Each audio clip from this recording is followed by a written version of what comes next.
हंसा, इस संसार में और सब तो घटित होने के लिए समय लेता है, लेकिन ध्यान समयातीत है। पल भी नहीं लगता। दो पलों के बीच में जो अंतराल है वही ध्यान का जगत है। जब ध्यान घटित होता है तो ऐसे ही घटित होता है कि पल भर भी नहीं लगता। ध्यान समय की प्रक्रिया नहीं है, ध्यान की कोई सीढ़ियां नहीं है। ध्यान क्रांति है, विकास नहीं।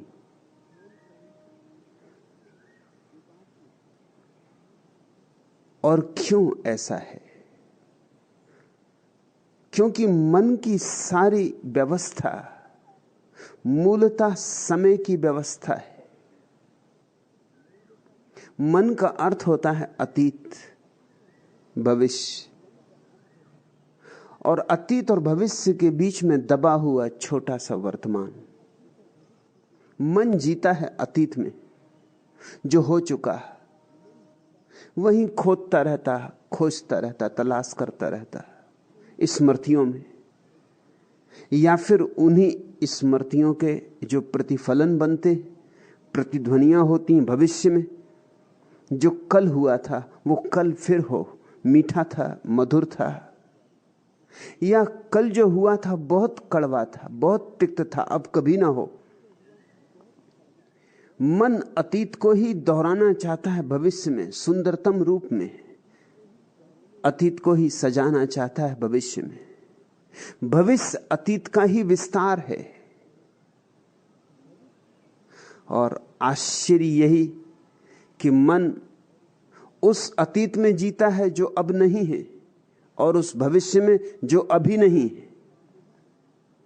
मन इन दो अभावों में जीता है, दो शून्यताओं में। इसलिए तो मन की कोई उपलब्धि नहीं। और मन जिससे वर्तमान जानता है वह ना कुछ है, वह तो केवल अतीत के भविष्य बनने की प्रक्रिया है। बड़ी पतली सी रेखा, तुम वर्तमान को पकड़ थोड़ी सकते हो, क्योंकि जब तक तुमने पकड़ा वह अतीत हो गया, जब तक नहीं पकड़ा तब तक भविष्य है। इतना छोटा वर्तमान झूठा वर्तमान है। वर्तमान तो केवल वही जानता है जो ध्यान को उपलब्ध हुआ है। वह शाश्वत वर्तमान जानता है। ध्यान का अर्थ है मन से मुक्त हो जाना। मन से मुक्त होने का अर्थ है अतीत और भविष्य से मुक्त हो जाना। यह एक क्षण में ही घटती है बात। बस ऐसे जैसे हवा का झोंका आया और उड़ा ले गया धूल, ऐसे कि किसी ने दर्पण पोंछ दिया और स्वच्छ हो गया। हंसा, जो तुझे हुआ ठीक हुआ। ध्यान की पहली अवधारणा ऐसी ही होती। ध्यान जब पहली बार उतरता है तो इतना ही विस्मय विमुख कर देता है, भरोसा नहीं आता। क्योंकि हम तो सोचते थे सदियों सदियों की तपश्चर्या से ध्यान मिलता है। तपश्चर्या से ध्यान नहीं मिलता। तपश्चर्या से केवल तपस्वी का अहंकार मिलता है, और अहंकार ध्यान में बाधा है। श्रम से ध्यान नहीं मिलता। और सब कुछ मिल जाए, धन मिले, पद मिले, ध्यान नहीं मिलता। ध्यान तो विश्राम का क्षण, श्रम का नहीं। और ध्यान तपश्चर्या नहीं, न त्याग है। ध्यान तो परम भोग है, परम उत्सव है, परम आनंद है। फिर ध्यान कोई ऐसी चीज नहीं है जो बाहर से हमारे तक आती तो समय लगता। ध्यान कोई ऐसी चीज भी नहीं है जिस तक हम जाते हैं, जाते तो समय लगता, यात्रा करनी पड़ती। या तो ध्यान यात्रा करता हम तक या हम यात्रा करते ध्यान तक। ध्यान हमारा स्वभाव है, ध्यान को लेकर ही हम पैदा हुए, ध्यान की तरह ही हम पैदा हुए। ध्यान हमारी आत्मा है, इसलिए समय के लगने का सवाल ही नहीं है। हमारे भीतर ही पड़ा है खजाना। जरा आंख मुड़ी कि मालिक से मिलन हुआ,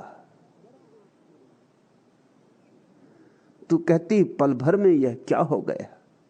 निश्चित ही भरोसा नहीं आता जब पहली बार होता है, क्योंकि हमें तो सदियों सदियों से सिखाया गया है कि पापी हो तुम,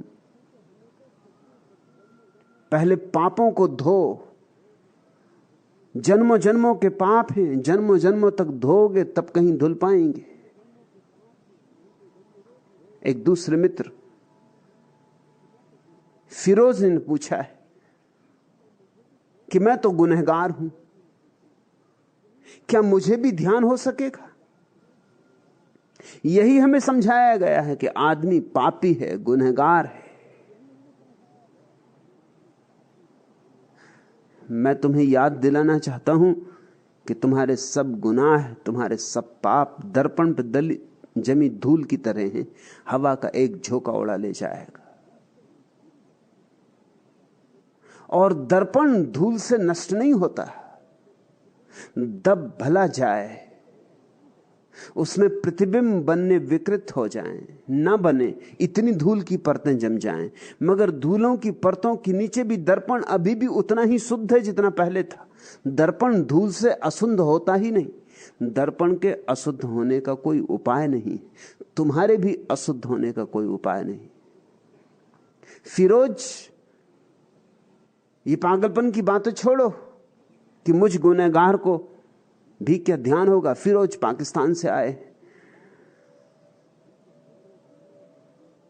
बैठी है मन में बात मुल्लाओं मौलवियों की कि आदमी गुनहगार है, क्षमा मांगो, तपस्या करो, गलाओ अपने को। नहीं, इस सब की कोई आवश्यकता नहीं। परमात्मा तुम्हारे भीतर मौजूद है, सिर्फ आंख मोड़ो भीतर। ध्यान है आंख का मोड़ना, न तपस्या न श्रम। और जैसे ही आंख मुड़ी और एक बार तुम्हें अपने स्वरूप का दर्शन हो गया, फिर कोई पाप ना हो सकेगा। मैं तुमसे कुछ और ही कह रहा हूं। तुम्हें अब तक यही समझाया गया है कि जब तुम पाप नहीं करोगे तब ध्यान होगा। मैं कह रहा हूं ध्यान होगा तो फिर पाप नहीं होगा। तुम्हें समझाया गया है जब अंधेरा मिट जाएगा तो रोशनी होगी। जिन्होंने ये बात समझाई है वो अंधे थे और उनकी बात मान के तुम भी सदियों से अंधे हो। मैं तुम्हें समझा रहा हूं कि जब रोशनी होगी तो अंधेरा नहीं होगा। और मैं जो कह रहा हूं वो परम वैज्ञानिक सत्य है। तुम अंधेरे से लड़ रहे हो। पाप क्या है? अंधेरा है, उसका कोई अस्तित्व है? मूर्छा है, बेहोशी है, उसका कोई अस्तित्व है? सिर्फ होश का अभाव है, जैसे अंधकार प्रकाश का अभाव है। एक घर में हजारों हजारों साल से अंधेरा रहा हो और तुम जाके एक छोटा सा दिया जलाओ, क्या अंधेरा ये कहेगा कि अरे दिए तू अभी जला, जान में तेरी जान नहीं? हम बहुत प्राचीन हैं, सदियों सदियों से इस घर में रह रहे हैं, तेरे जलने से निकल ना जाएंगे। ऐसे दिए तो जलते रहे सदियों तक तो भी हमारा बाल बांका नहीं होने वाला। क्या अंधेरा ऐसा कह सकेगा? नहीं, इधर दिया जला कि उधर अंधेरा गया। गया कहना भी भाषा की भूल है। अंधेरा था ही नहीं, सिर्फ दिए के अभाव का नाम था। अंधेरे की कोई वस्तुगत सत्ता नहीं थी, उसका कोई अस्तित्व नहीं था। इधर दिया जला, उधर हमने पाया कि अंधेरा नहीं है। क्योंकि भाव और अभाव साथ साथ कैसे होंगे? जब प्रकाश आ गया तो अंधेरा गया। और ऐसी ही क्रांति घटती है भीतर। ध्यान प्रकाश है, जाग जाना है, जागे फिर कोई पाप नहीं होता। तो मैं तुम्हारे गणित को पूरा बदल देना चाहता हूं।